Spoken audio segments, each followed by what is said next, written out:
Alrighty, gonna do a quick little video on the four different graphics cards I have. So this one is a 2070 Super, the Asus 2070 Super, the MSI is a 2060, this one is a 1660 Super, and this one is a 1650 Super. Uh, these two are made by the same company. You can tell that the fans on this one are smaller. I'm not really gonna jump into this too much. So the weight of this one is so friggin' heavy. Like, it's a brick. This three fan one is like nothing. It's like a paperweight. But you can tell by the thickness of it, if you guys can see that. Sorry, the lighting isn't too good in here, but I just want to go over what I think is the best, that I've been using these for such a long time. By far, for the price, the 1650 Super is probably my favorite for the value. It gets 240 FPS on low settings with a really good CPU, like a 3600 the i5. 9600K with an overclock, you can get 240 hertz out of this, no problem. My next favorite for the price is probably the RTX 2060. It does a great job on how much it costs. Right now, they are pretty well priced, much cheaper than the alternative 2070 Super, which I don't think I would ever go higher than this.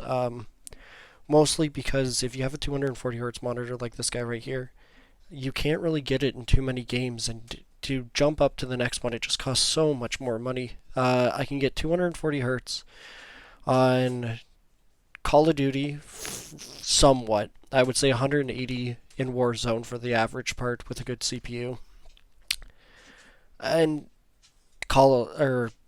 Fortnite, obviously another one, but there's really not too much it actually pushes out that much. It's more for 4K. If you are playing 4K, and honestly, if you have that kind of money and have a 4K monitor, you're probably going to jump up to a 2080 Ti, let's be honest. This one does do really well, the 1660 Super. I really like it. For the price, it's really good, but if you are going to jump all the way up to this price, you might as well just go to the RTX. That's my main concern about if you're paying top dollar for a GTX card, you might as well get the base model RTX so you can enjoy ray tracing. This does work ray tracing on Call of Duty, but that's about it. And then, yeah, I would just guess I have to just say that they're all good, they all do their own thing, but by far my favorite for the price is this. This thing cost me $250 Canadian, and it does awesome. This one cost me about $400 Canadian and doesn't do a heck of a lot better than this. And then this one, when I first got it, was $500 Canadian, and it's still kicking. The only problem with this MSI card and this chassis in general is it buzzes when you're loading a game, as a wicked buzz comes from these fans. And then, of course, this one is like top of the line GPU. Like, this thing is a tank. It has RGBs throughout it. It has RGB headers all down the side. This thing is very expensive, very good. I love it to death. I will probably keep it forever, but it is heavy. It is heavy, it is clunky.